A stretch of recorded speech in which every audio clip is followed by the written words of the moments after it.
Hello, I'm Emily Rutherford-Liska, Executive Director of the Jacksonville Historical Society, and welcome to the Jacksonville History Show. Such an exciting show for you. We have a show that celebrates 75 years of Jacksonville University in Jacksonville, Florida. And we have here just the cream of the crop to stroll down memory lane and recall the wonders of this public institution in our city, well, I should say private institution that has had a very public role in our city. First, let me introduce Dr. Fran Kinne, a former president of JU and forever President Emeritus of Jacksonville University. I'd like to introduce also Dr. Rody Borg. Hello, Rody, and welcome. Thank you. And we'll hear more about your long association with Jacksonville University, as well as Dr. Kinne's. And finally, Alan Verlander, you're the athletic director there. Right. And Jacksonville University has long been a prowess of athletic ability and activity. So we'll get to talk about all these aspects of our wonderful Jacksonville University. But first, I'd like to start with Dr. Kinne. And you saw I slipped up at the beginning there. I was talking about the public institution. You can't really help but think of Jacksonville University as Jacksonville, Florida's university. It's been here with us since 1934, and you certainly weren't there then. No. Although you had quite the tenure. But soon after. Not that. Well, okay, tell us when. You actually arrived in 1958, September of 1958. One of the nice things, though, about JU is it has the name of the city. You can't deny that. So anywhere we go, our graduates go, or anything that's publishing about JU is Jacksonville, and that's great. And we're so very proud of that fact. In fact, the institution started with another name in 1934, right. And then soon thereafter adopted the name of Jacksonville Junior College, and eventually and soon thereafter would become Jacksonville University. And I think a lot of people don't realize those early years, the school had a downtown presence, and then it ended up having as its first standalone building, because they were renting space in the Florida Theater building at first, up on the second floor, I believe, and other places downtown, the old Florida Baptist building. But eventually, the school would move to Riverside Avenue, and I'm holding a photo up, and I hope we can get this, where the school was for a period of time before the Arlington campus was established. Now, that campus was established, first used October of 1950. Now, you weren't there yet, but do you have any sort of history you might like to share about the early days first going to the campus? Because I know you're aware of that history, and this is still when it's still in Riverside, that wonderful old building. And but I think that's interesting to note. There was significant movement and significant presence early on. So afterwards, and we'll just come back to the set, you were in Arlington by 1950. And do you know any of the stories, how the school started out and what it was like in those first few years before you came? Actually, they were looking for a property, and it's very interesting to hear the story. I heard it from Guy Botts, who was head of Barnett Banks at that time, and he told the story about he and Bill Barnett of the Barnett Bank in a canoe paddled around in that swampy area that is now athletic field to see whether or not this was the appropriate place for a campus. And at the time when Guy was telling me this, we happened to be at a luncheon, and I said, this is historic. We need to record this. So he wrote it on a napkin, and I said, we'll put it in the library.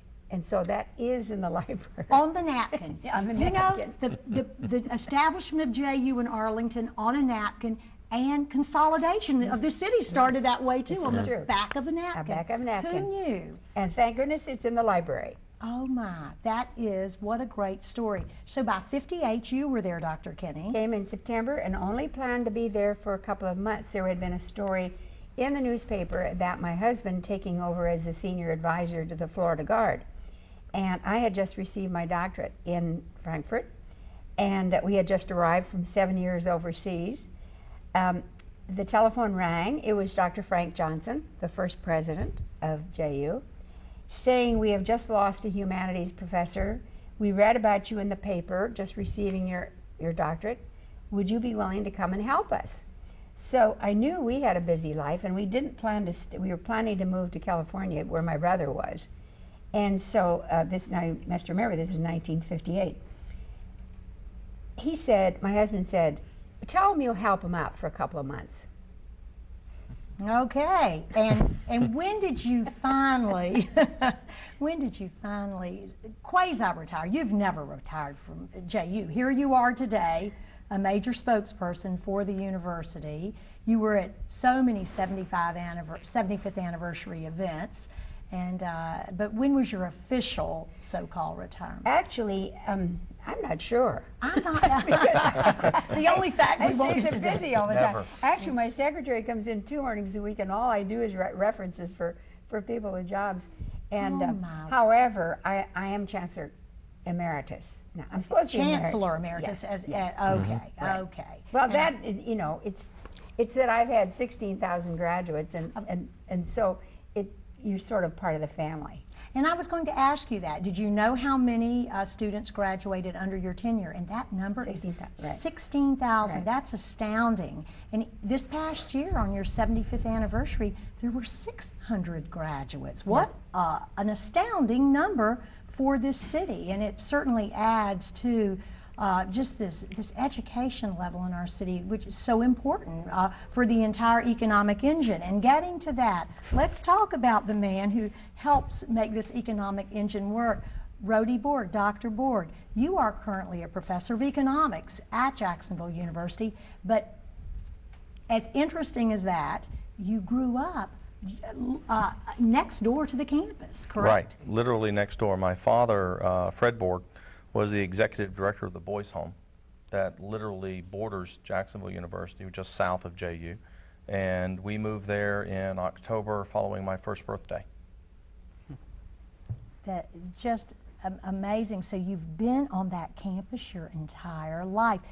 Tell me about the changes. You've been there as a professor how many years? Did you I've been say? a professor there for 26 years now. 26 years. Tell me the changes you've seen, and if you can discuss some of the academic programs now that are particularly associated with Jacksonville University. Well, JU's had remarkable growth as an institution in a lot of ways, not just size-wise, which is it's a little bigger, although it's still a relatively small institution, but the variety of programs that are offered and the excellence that's there in some of them is really incredible these days.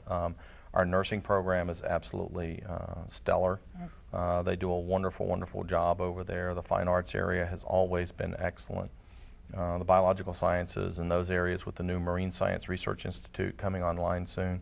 And then in my own part of the world, the College of Business, this past year received recognition by achieving international accreditation from AACSB, which is the recognized standard internationally for the accreditation of business schools. Well, congratulations. Thank you. It's wonderful to hear, and I've heard a lot about your nursing program, so I was a little bit familiar with that, and I know what an outstanding reputation that program has, and so much more at JU. You know, of course, I've always heard of the music program. I mean, growing up in Jacksonville, I had so many friends.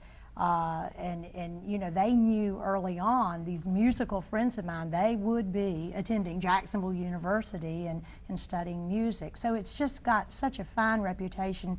Let's also talk a little bit about the athletic reputation. My goodness. JU has put Jacksonville, Florida on the map time and time again. Alan Verlander, the athletic director.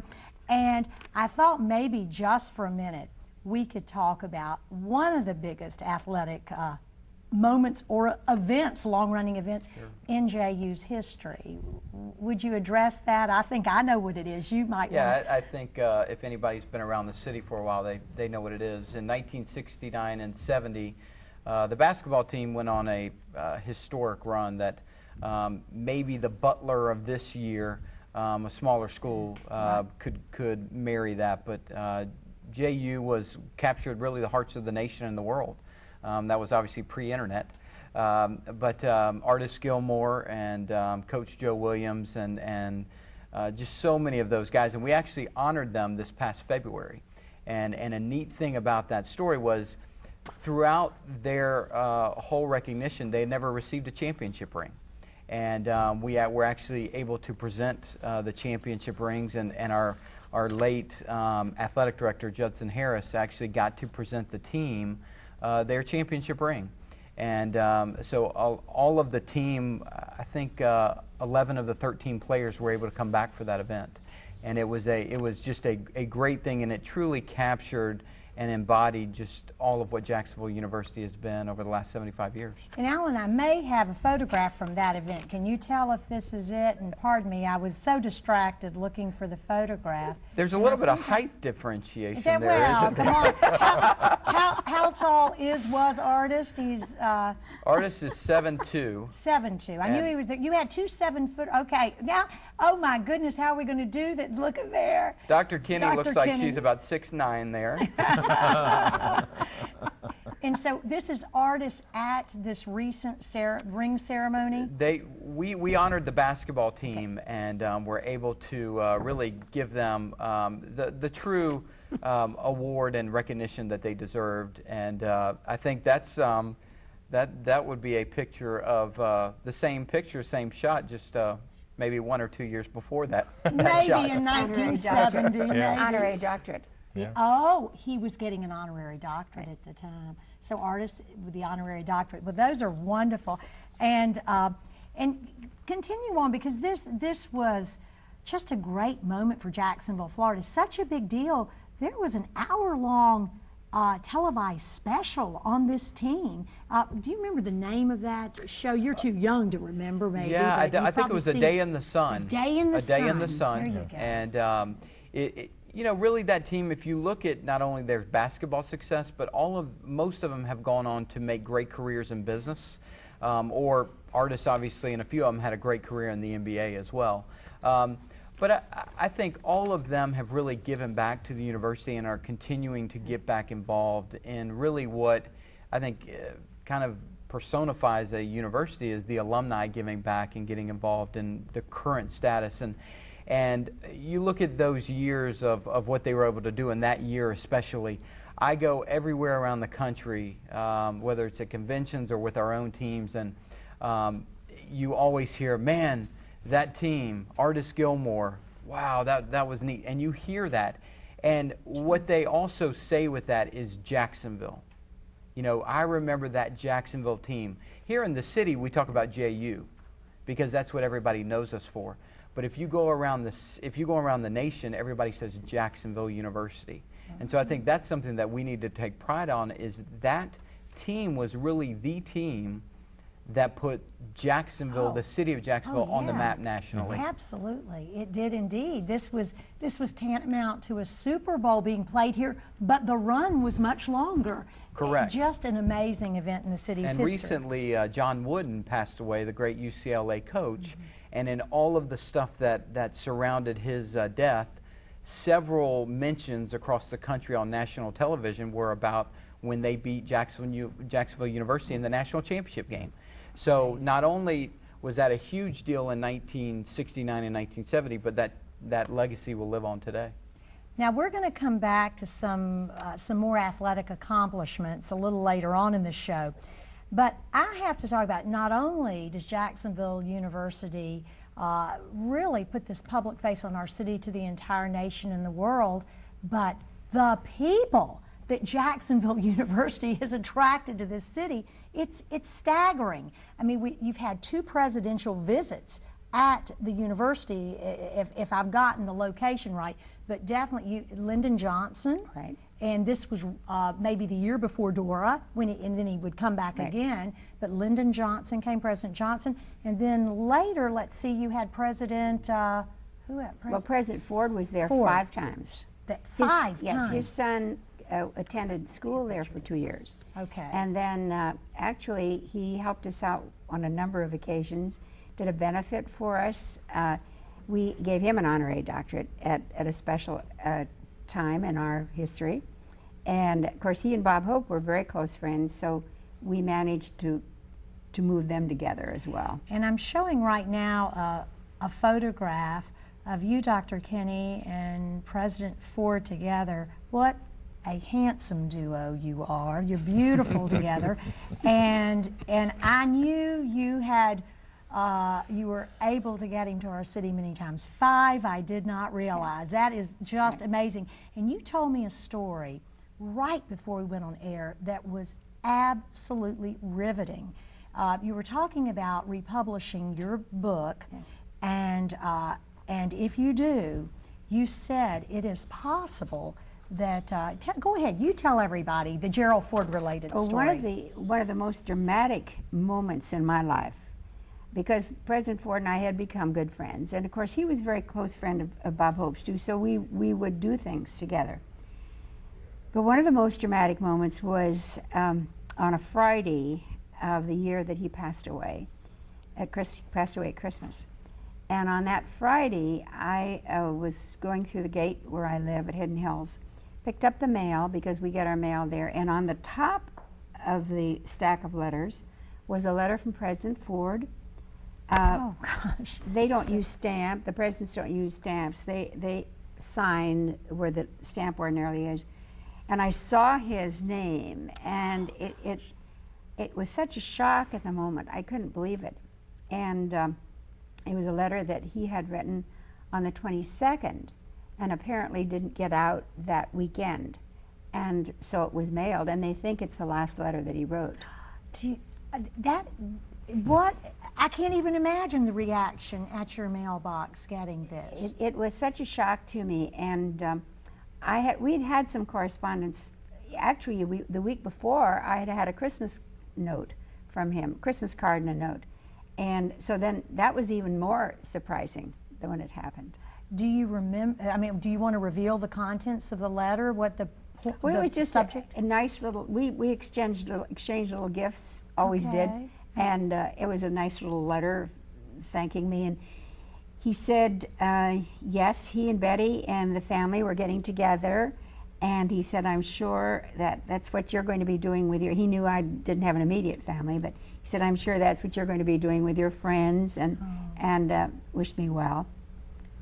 But he really was a delightful man. One of the most interesting times that I had with him when they had asked me, could I get Bob to come and play in the tournament. And this is Bob Hope. Yes. And while you're telling this, I'm going to show a picture of Bob Hope and Jack Benny.